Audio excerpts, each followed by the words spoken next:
Are you still riding a bike that feels like it's fighting you on every single trail? Most riders spend hundreds on gear, yet they're still struggling with front ends that are either way too heavy or bounce like a pogo stick. In this video, we're looking at the top 5 best bicycle forks for 2026. I'm not just reading specs, I'm giving you the honest truth on which of these actually transforms your ride and which ones are just a waste of your money. By the end, you'll know exactly which fork fits your frame and your budget. Number 5. Suntour XCM MTB Fork. You've been asking if your bike needs an upgrade, and honestly, if your current fork is seized or just feels like a pogo stick, this Suntour XCM is a solid, good enough fix. I've been riding it on my daily commute and some light gravel paths lately. It isn't flashy, but it makes those sudden potholes and curb hops way less jarring on your wrists. The thing I actually love is the mechanical lockout on the shoulder. When I hit a smooth stretch of pavement, I just flip the switch and the bike stops bobbing, so I'm not wasting energy. But I'll be real with you, this thing is a tank. It's noticeably heavy, and you'll definitely feel that extra weight when you're trying to lift the front end over a route.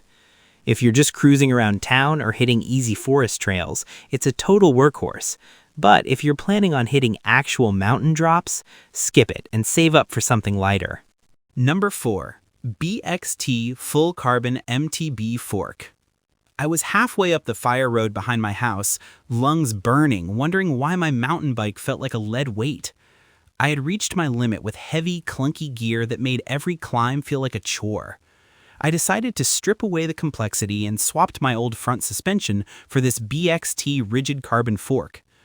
The first thing I noticed wasn't even the look, it was how the bike felt when I lifted it onto the rack.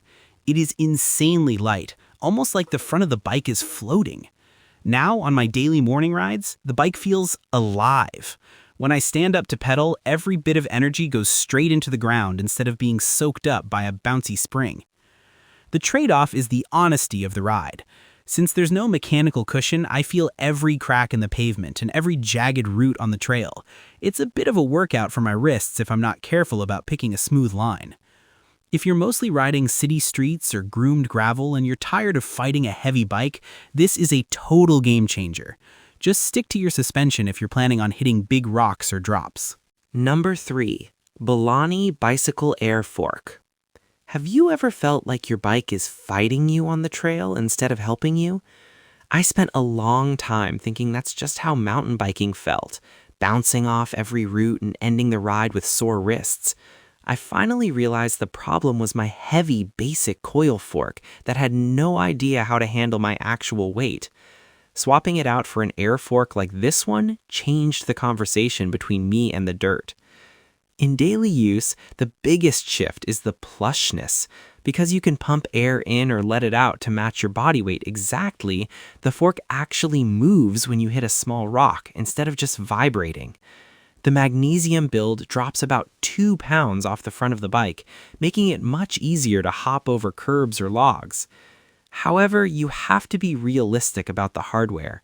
It uses the older 9mm quick release style, and with the 32mm tubes, I noticed a bit of flex when taking sharp corners at high speeds. It's not as stiff or precise as a pro-level racing fork. If you're reviving an older bike with a straight head tube and you want a much smoother, lighter ride for weekend trails, this is a great middle ground. But if you're a heavy, aggressive rider doing big jumps, you'll likely want something beefier with a through axle instead. Number 2. TANKE Bike Fork. Most people think air is the magic word for bike upgrades, but I've learned the hard way that an air spring without control is just a recipe for a bouncy, unpredictable ride. That's specifically why I'm a fan of this TANKE setup. It actually gives you a dedicated rebound dial to tune how fast the fork snaps back. Without that adjustment, you're essentially riding a pogo stick. But with it, you can finally keep your front tire glued to the trail instead of skipping off every pebble. Living with it for a few weeks, the 120 millimeters of travel felt surprisingly deep and supportive, and having that remote lockout on the handlebars became an instant favorite for those long, paved stretches between trails. It breathed new life into an older frame that I'd almost given up on. However, keep your expectations in check regarding the 9mm quick-release axle. Because it's not a beefy through axle, you're going to notice some lateral flex.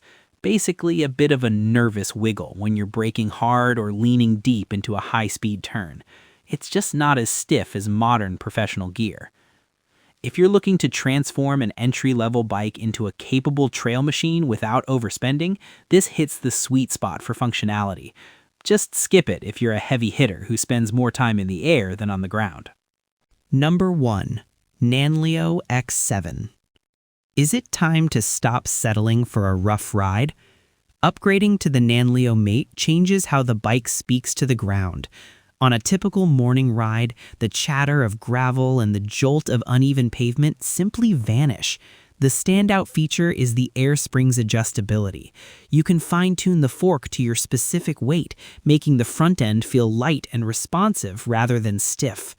However, there is a clear trade-off. The 9mm quick-release axle lacks the rigid bite of modern through axles. You will notice a slight flex when cornering hard or braking suddenly. It is a capable upgrade for riders reviving an older cross-country frame or building an efficient commuter. It is not, however, built for the high-impact stress of bike parks or aggressive drops. If you want smoothness on a budget, it's a smart move. Just know its limits. That's the breakdown for 2026. Hopefully, seeing these side by side helps you figure out if you actually need that high-end air setup or if a simple, reliable rigid fork is the better move for your daily loops. I've dropped the links to all 5 in the description below. Definitely take a look at the compatibility specs I mentioned so you don't end up with a part that doesn't fit your hub. At the end of the day, the best fork is really just the one that makes you want to get out and ride more. If you have questions about your specific frame or headset, just drop a comment and I'll try to help you out. Safe riding, and I'll catch you in the next one.